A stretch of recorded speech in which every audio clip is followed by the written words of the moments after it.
Good morning and welcome to the new edition of Dr. Lamba's Awakening Call. There has been a consistent shift, and that was for the good. The continuous education, online teaching like edX, MOOCs, Open Universities are the welcome sign. It was extending the domain of education and letting those people gain education who had not the opportunity to go to the schools and colleges. It was a great supplement to enhancement of education. But now that supplement seems to be overtaking. It's like taking medication and then you start taking vitamins, supplements. And time comes when you stop eating food and just have vitamins. That's not done. And that's what's happening to education. As a matter of fact, online education has become a travesty, a joke on education. And the current state, craze, I'll call it, not state actually. It's a craze for the online education. And when I look at that, I'm reminded of my young days in Delhi. There used to be wall graffitis advertising sex clinics. They're visible all over. And these advertisements guaranteed cure for all kinds of diseases, all ailments, everything. Today, this online education is being force fed, especially in countries like India. And also, I was amazed. Cambridge University has said that the next year shall be fully online teaching. And it looks as the people feel that education online is a miracle cure at all levels, be it a school, a college, or a university. And it encompasses everything lectures, exams, admissions. It was okay when we are living in an extraordinary time like that of pandemic, but to make it a permanent feature of education and replace the schools and the college and the universities by computers is something shocking. You must have already decided that I've come here to bury online education, not to praise it. I'm paraphrasing Mark Antony's speech in Julius Caesar. You're half right. I do believe that the incredible synergy unleashed by information and communication technology is the best thing that could happen to anything, including education. As a matter of fact, after the printing press by Gutenberg, the most revolutionary thing has been ICT in education. And I also agree that the higher education today is unthinkable without some form of computer, internet, and some mode of digitalized transmission of data. A product of this revolution, online method of teaching and learning, deserves our praise. As I said, it is a great achievement. But that praise can only be given when it's in the proper role, and that is to support, amplify, and supplement the technique of education. And education has to be face to face education. The ideal education was, of course, at the times of Gurukuls in India, when the students would go and sit with the teacher and imbibe the values. And that constant interaction 24 by 7 enabled them to draw the best out of the teacher. The same thing was happening in Greece. Socrates, Plato, Aristotle, all of them had academies. And the students would go there, and it would not be 1 hour teaching. They'll talk on everything, all subjects. discourse them, and they'll come out as a great scholars, as better human beings. And that was education.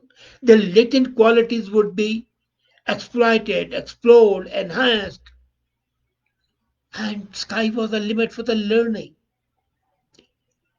The moments were great, but unfortunately, online teaching, which could have been a supplement to the transition from the gurukuls and the academies of Greece to the schools and colleges of today, are a poor substitute for the physical sides of education. I cannot deny that the bricks and mortar of schools, colleges, and universities need online education should be resolutely resisted. As a matter of fact, people often tell me when I talk to them that this is in response to self-serving response to vested interest. Well, I have no vested interest. I agree some technophobic teachers are unwilling to use online teaching. But these are not the only interests that are involved. I've seen one thing which is extremely disturbing, that the authoritarian education administrators are attracted by centralized control and scaling at will of the online education.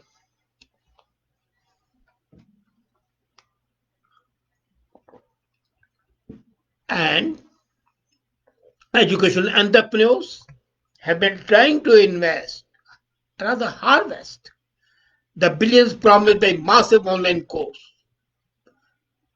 MOOCs, Udacity, Coursera, edX.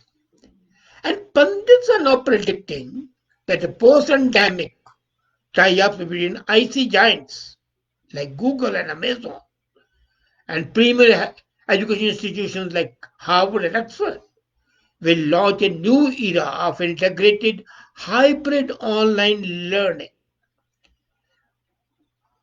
But then, what's the aim of education? Let's see the perspective of the students. If they need education for the sake of job, then it's great. There is no doubt about that. But if they want education to be educated, not to be literate, let's be very clear, then online education is no alternative to TEI. By TEI, I mean traditional education institution. The proponents of online education often give misleading answers to questions by making biased comparisons. And since no one with access to an elite traditional educational institution chooses online education, then some may wonder that online education loses this best to best comparison. Favorable impressions of online education are created by comparing the best of education with the worst of traditional system. Now, tell me, how can you take away the social aspect away from education? Education is not mere learning. It's a process of evolvement, and the social interaction is the most important part of any such activity. When the teacher is not talking to you across, making eye contact, his gestures, his facial expressions, and the student's response to that, these are shocking. As a matter of fact, you are making people live in solitary confinement. Online education people claim that neither the campus nor face-to-face interaction is crucial to education, which I feel is wrong. The comparative evaluation of virtual face to face education needs more space and the need of a campus. And it's not only the interaction of the student and the teacher, the interaction among the students themselves is also equally important. When they're interacting, the spirit of competition would emerge and they will be involved in survival of the fittest. Here, online, they are not interacting with the peers. And peer interaction is as important as interaction with the teachers. Now look at the home. We say they study at home because students, when they are having online education, census tells us that 71% of the bed dwellings in most of the homes are 2 or 3 bedrooms. Is that sufficient place for the student to study? And if I look at the data, 42% of the urban and 15% of the rural households have internet connection. And where the internet connection is there, it may not be as good as in the big cities. Even in advanced countries like Canada, there are places where the internet connection is at the most an apology for internet connection.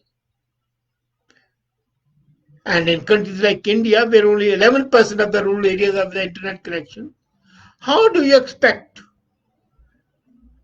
the traditional educational institutions, whether they are public or private, to provide that sort of training? Then, are the teachers sufficiently trained?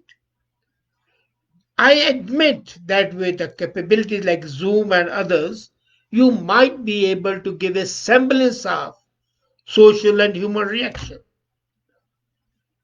Then, the physical space that the universities and the colleges give play a critical role. More education possibly would be in the libraries and on the sports ground rather than the classrooms. And that's why I admire the old style of Gurukuls and the Greek academies because there was a steady shifting from the classroom to the playground to the library and again back without any obtrusive shifting. It was natural. The teacher would walk with the students from the classroom to the playground. They'll play while they are studying and study while they are playing. But the teacher had to be dedicated. Of course, I don't deny that. They had certain restrictions. I agree that sort of the STEM teaching that is taking place today could not take place in that atmosphere. But then tell me, can STEM education be taught online? Science and technology needs labs. How would you provide laboratories during online teaching? We have always ignored the vital role the public education system plays. They are the exemplary signs of social inclusion and relative equality. When you are in the playground, when you're in the classroom, you don't consider that time to which economic strata you belong. You do not at that time think of the caste. You do not think of the color, the sex. You're a student, you're learning. And education institutions are places, whether they are the classrooms or the libraries or the playgrounds, where without any discrimination of gender, class, caste, you can meet within one group. And that's what is required. How can that be possible when you're staying at home? As I said earlier, online education is great, but it's only as a supplement to the traditional system. It can use for content and methods that are hard to include in normal curriculum. It can put pressure on the lazy and the incompetent teachers. It can provide hands-on experience in many technical fields where simulation is possible.